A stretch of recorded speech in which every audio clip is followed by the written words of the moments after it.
Alright, hello and welcome. We are on episode 31 of Hunter x Hunter. I just got done with episode 30. So last episode we learned a lot more about Nen and we saw a fight between Gon and Guido.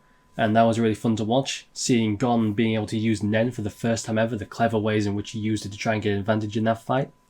He still lost in the end, of course, but it was really nice to see him get that experience. Now he's bedridden with an injury. Broken shoulder, I think it was, or something wrong with his arm, definitely. Some ribs were cracked as well, I believe, which is cracked broken ribs are a very painful injury. I do not envy anyone who has that. It's like any injury that makes just breathing painful is not something I envy at all. I don't have much. I talked so long after the last episode about so much stuff. I don't really have much more to say. If you wanna see my thoughts on the last episode, go back and watch the last episode. I just want to get into this one. So yeah, let's get into it.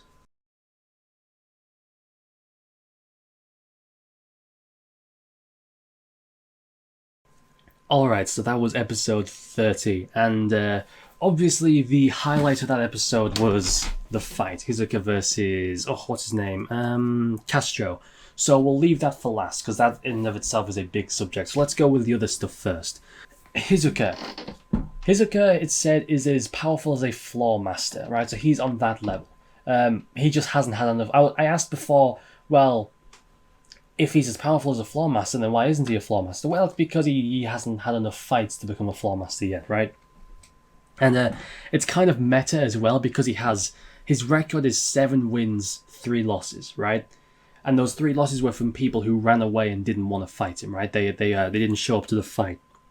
So it's quite meta, because they say he's as strong as a floor master, and according to his record, if those fighters hadn't ran away, he would have 10 wins and would probably be a floor master, right? So it's actually a little meta way of showing the audience this guy is floor master level, because he would be a floor master if it weren't for his opponents literally running away and not wanting to fight him, right? Because that's his record is at that point where if it wasn't for that, he would already be at that level. And then Castro is at 9-1. So he would also be a floor master right now if it weren't for his loss to Hisoka. So here we quite literally have 2 people who are both floor master level who have been held back for one reason or another, and now they're looking to prove their worth against each other, right? Castro is a very nice character. I like him. But like I was saying in the episode, it seems like they're building him up so strong so that they can have him lose, right? It's the classic thing in shows, right? You build up someone to be really tough, and then you have him lose, and it just shows how strong the other guy is, right? It's a classic technique you see all the time. And Killua, Gon is recovering really quickly. Gon seems to have miraculous recovery speed, which I'm curious about. Why is that? Is there going to be an actual explanation as to why he's such a fast healer, right? Like, I get that he's a prodigy, but being a prodigy doesn't increase your fucking healing factor, you know? I wonder is this just anime protagonist powers? Is that all it is, right? Because that makes me think, alright, here's the thing. Would it matter if Gon had waited for 2 months instead of 1? Would it have mattered, right? Think about it. I'm not meaning from like an in-world perspective. I mean from a storytelling perspective, right? It's 6 months until they need to meet up in York New. I'm going to go out on a limb here and say that we're probably going to have this arc, the Heaven's Arena arc, and then once this arc is finished, we're going to have a bit of a time skip to them meeting up in York New, right? I'm going to go out on a limb and say that's probably going to be the case, right? In which case, from a storytelling perspective, what benefit is there to having Gon heal so quickly, right? You could make it so that Gon does spend the next 2 months healing up, but you could say, well, Wing said he needs to spend 2 months without. Well, that doesn't matter, because you could just have Wing say 3 months instead of 2 months, right? You can just, if in fact, forget about 2 months. Let's say 4 months. Let's say he requires the full 4-month healing time, but let's say he heals a little bit early, 3 months. He recovers in 3 months, but Wing is like, nope, I said 4 months. You're not allowed to do this stuff, so it's 4 months. Something like that. And then we can have the same sequence of events play out. But then again, I suppose with Killua, and he would need to have a match within those 3 months, otherwise it wouldn't count, I suppose.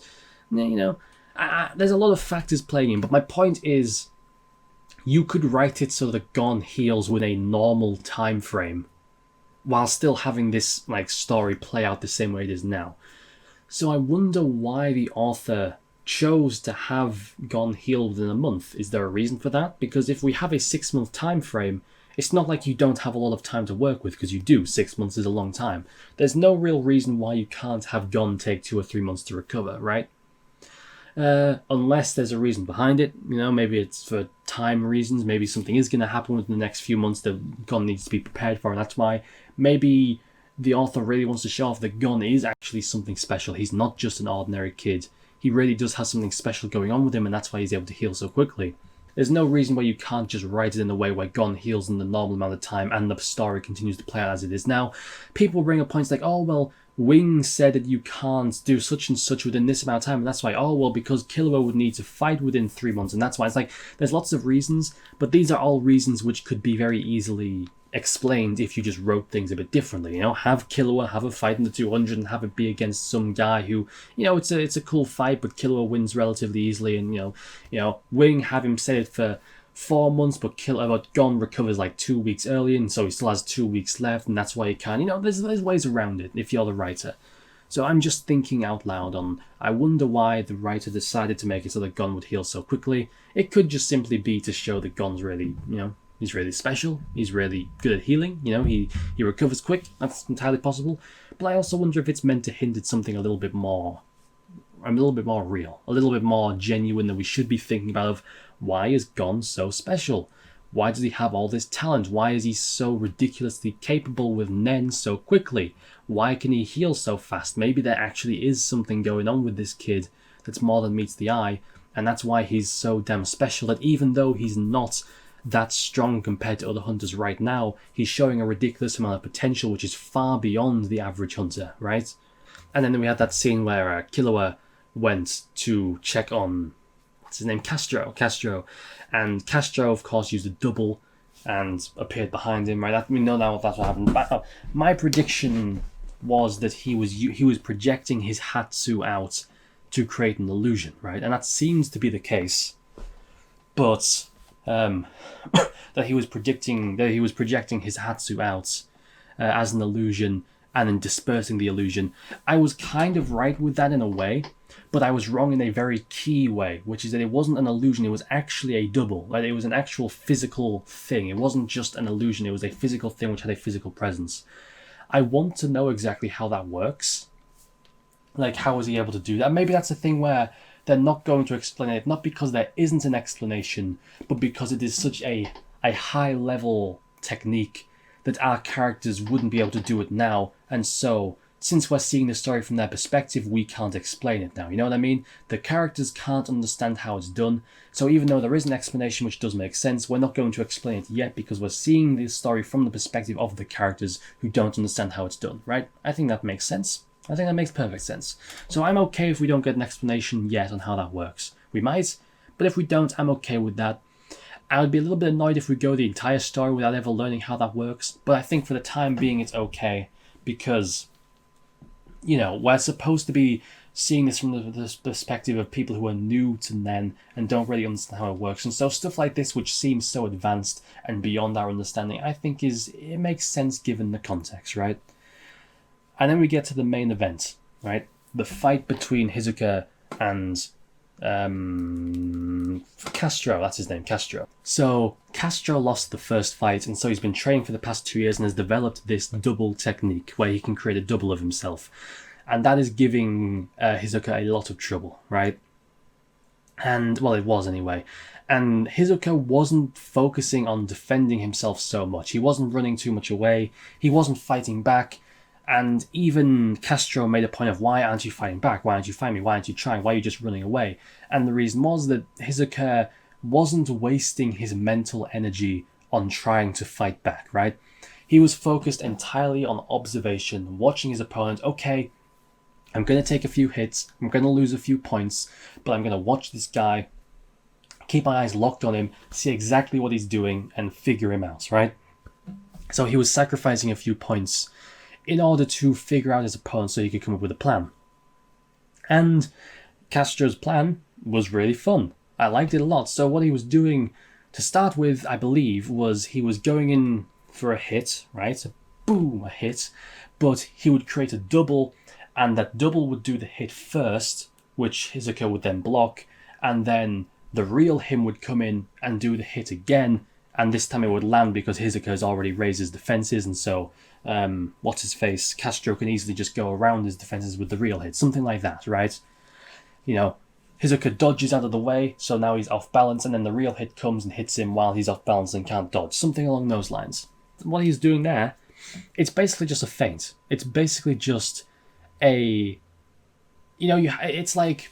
It is a very advanced and very theatrical way of showing the concept of a feint, right? Because in a feint, you pretend to do a move, like you pretend to throw a jab, your opponent reacts, and then you move in accordingly, right? Like if you're in an MMA fight, you might be chopped up against the cage, and so you throw a feint, your opponent backs up, and then you're able to get your back off the cage, right? A simple thing.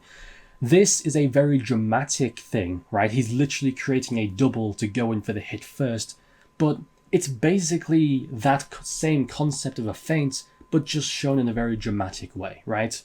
Like, for example, if a person powers up their fist with super powerful, super strength and energy and goes in for a giant dragon punch, right? It's this super dramatic, impressive thing, but it is basically just a punch. It is a punch that is being shown in a very dramatic way because it's an anime. And that's basically what this is. It is a feint, but it's just being presented in a very dramatic way where he's literally creating a double, right? Not an illusion, it's the double. But the thing is, it evolves beyond a feint, right? Because this is where we get into the second phase, where he was doing a thing where he was rushing Hisoka, he was creating a double, and then the real him was slipping away into the shadows, right? And the double would go in for a hit, Hisoka would respond, and then the double would disappear, and the real him, who is now behind Hisoka, would attack and do damage, right? So it's a distraction, right? The real him is coming from the front, not the real him, sorry. The double is coming from the front, the real is coming from the back, the double disappears, and the back one hits.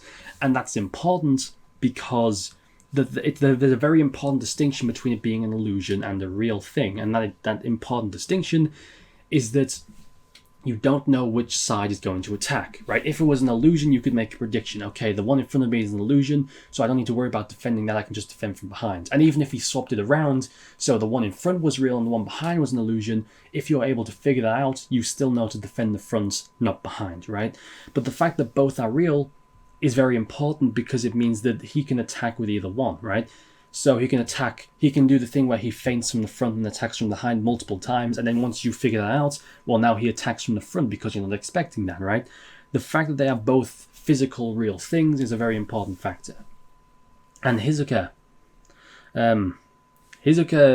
took his time, he took some damage, took some hits, but he figured it out. I'm not sure how many points Hisoka's down now. I think he got hit twice, one of which was a knockdown, I think, which brought him down to like 3 points.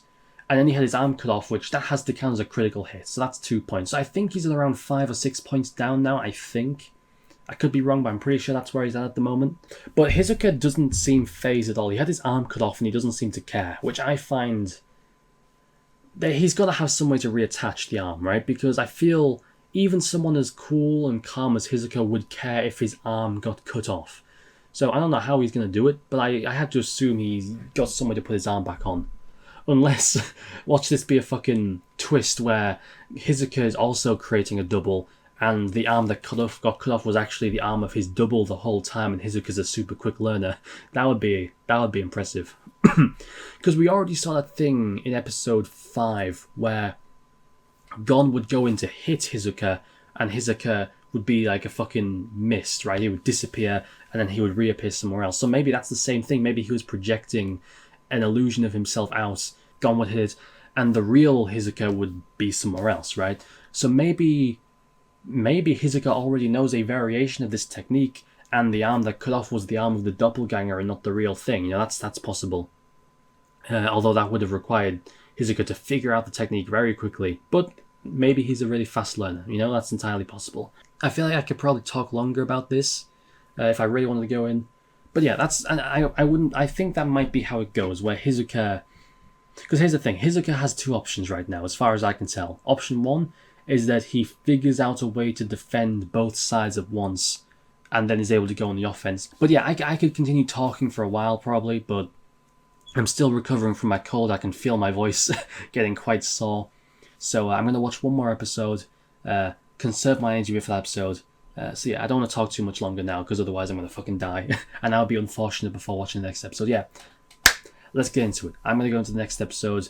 Hopefully it doesn't leave on a massive cliffhanger, because that would suck. But yeah, I'm going to head right off into that. So yeah, if you like the video, give it a like. If you dislike, it's all good, it's fine. If you want to share the video around to help my channel grow, that's really appreciated. And if you want to be notified when I upload more content, then feel free to subscribe, because yeah, you'll get notified when I upload more content, and that's always great. So yeah, thank you very much for watching, and I will see you in the next episode.